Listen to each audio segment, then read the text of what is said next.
मस्त अशी गावरान कोथिंबीर आहे बरं का. पुन्हा एकदा घरून वानूळ आलेला आहे. तर आता आपण एकदा पुऱ्या खाल्ल्या, एकदा कोथिंबीर वडी खाल्ली, तर आता ह्याचे मस्त असे भरपूर कोथिंबीर घालून धपाटे बनवूया. आवडतात ना? तर चला आता कसे करायचे ह्यासाठी सर्वप्रथम कोथिंबीर आपण मस्त निवडून धुवून बारीक चिरून घेऊ आणि बाकीची कृती जरा तुम्हाला पुढे दाखवते. तर त्यासाठी व्हिडिओ अगदी शेवटपर्यंत बघा आणि हो, व्हिडिओला लाईक करा आणि चॅनलला सबस्क्राईब करा.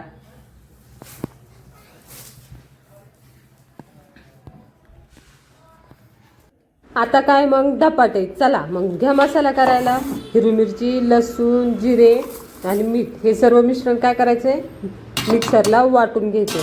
मिक्सरला वाटायचं म्हणजे अगदी अर्ध्या सेकंदाचं काम झालं ना. छान.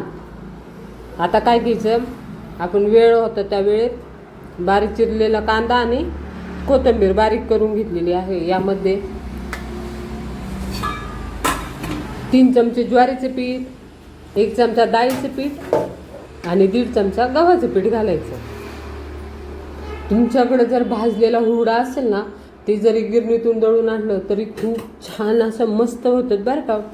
आणि ह्याचे पण छानच होतात. नसेल म्हणून हे आपण तोडपाणी करून असे मिश्र पीठ करायचे आणि धपाटे करून घ्यायचे. प्रत्येक गोष्टीवर सोल्युशन काढायचं. त्यानंतर यामध्ये घाला हळद, धना जिरा पावडर आणि आपण जो वाटून ठेवलेला मसाला होता ना मिक्सरमध्ये, तो घालून घ्यायचा. सर्व मिश्रण चांगलं एक जीव करून घ्यायचं बरं का. आणि मी डाळ दळताना त्यामध्ये तांदूळ घातलेले असतात. जर तुमच्याकडं नसेल तर तांदळाचं पीठ जरी घातलं तरी छान असे वरून कुरकुरीत होतात बरं का त्याच्यामुळंच.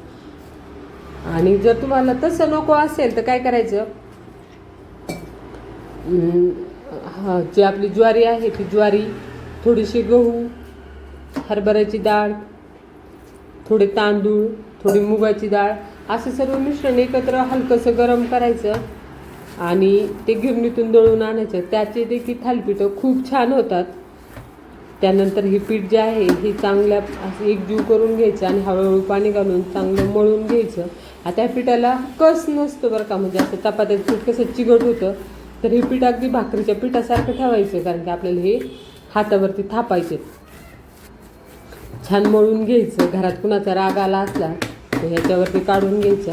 ते पीठ मळून झालेलं 15 ते 20 मिनटं असंच ठेवून द्यायचं, म्हणजे ते जे आहे कांद्यात ह्याच्यात सर्वात असं मस्त छान एक जीव होतं. त्यानंतर एक सुती कपडा घ्यायचा आणि खाली पोळपाटावर ठेवायचा आणि असे छोटे छोटे उंडे घेऊन हे तापटे आहेत ते आपण थापून घ्यायचे. आता हे थापून झाल्यानंतर जोपर्यंत थापून होते तोपर्यंत बाजूला तवा तापायला ठेवून द्यायचा. ठेवलात का त्यावरती तेल घालायचं बरं का. आता पहिलं तापट असल्यामुळे थोडंसं जास्त तेल घालायचं, कारण ते उलटलं पाहिजे, मोडलं नाही पाहिजे. त्यानंतर त्याच्यावर पाण्याचा शितोडा मारून घ्यायचा आणि घालायचं हे धापटं. घातलं का अरे वा छान. आता ह्यावरती थोडंसं अगदी पाणी शिंपडायचं, तेल सोडायचं आणि याच्यावरती झाकण ठेवून द्यायचं. आता एका बाजू जी आहे ती आपण तव्यावर खाली शिकते आणि दुसऱ्या बाजू ही वाफेवर होते. आणि हो, धपाटे थापणे ही एक कला आहे, अशी फार विशेष काहीच नाही. भाकरींपेक्षा तर खूप सोपी पद्धत आहे. असं मस्त गोल उंडा घ्यायचा आणि कापडावरती बोटं गोल गोल गोल गोलमध्ये फिरवत राहायचे. काहीच वेळ लागत नाही. भाकरी करण्यापेक्षा धपाटे करणं थोडंसं सोपं आहे बरं का. फक्त टाकणं ही एक कला आहे, तेवढी जमली तुम्हाला काहीच अडचण नाही.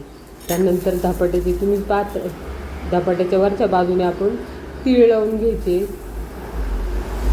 या निमित्ताने तीळ ह्या गोष्टी आपल्या काय होत्या खाण्यात येतात. असं तर आपण असं आवर्जून कुणी तीळ खा म्हटलं त्याने खात नाही, पण जर तुम्ही असे काही काही पदार्थात तीळ जर घातले तर ते अनावधाने आपल्या पोटात देखील जातात आणि त्याचा आपल्या शरीराला फायदा होतो. तुम्ही पाहू शकता की पहिली बाजू किती खमंग भाजली, ही बाजू भाजलेली पाहिली रे पाहिली.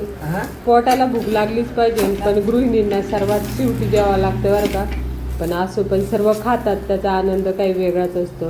आणि संध्याकाळचा स्वयंपाक हा कसा पाहिजे माहिती का, गरम गरम डायरेक्ट तव्यावरून ताटातून पोटामध्ये. त्यानंतर अशाच प्रकारे सर्व धपाटे जे आहेत ते करून घ्यायचे. थापणं खूप सोपं आहे. त्यानंतर असं अलगद कापड ठेवायचं आणि तव्यावर घालून घ्यायचं आणि त्यानंतर ते कापड काढून घ्यायचं. थोडंसं पाण्याचा शिंतोडा द्यायचा, थोडंसं बाजूने तेल सोडायचं आणि झाकण ठेवून द्यायचं. काही वेगळं असं काहीच नाही, नक्की करा. अशा प्रकारे आपले थालीपीठ, धपाटे तुमच्याकडे काय म्हणतात ते तयार झालेले आहेत. आणि रात्रीचा स्वयंपाक नेहमी असा पाहिजे, तव्यावरून डायरेक्ट ताटात आणि ताटातून डायरेक्ट पोटात, बरं का. अशा प्रकारे आपले धपाटे आणि दही. तुम्ही जर जास्त तिखट खात असेल ना तर ह्यासोबत ठेचा जरी केला ना तरी देखील चालेल. मग असे करणार ना गरमागरम मस्त धपाटे, खायला तर काय सांगू तुम्हाला, अगदी अप्रतिम असे लागतात. मस्त असे तीळ वगैरे, आहा, पाहून खूप छान वाटतं बरं का. Okay, bye.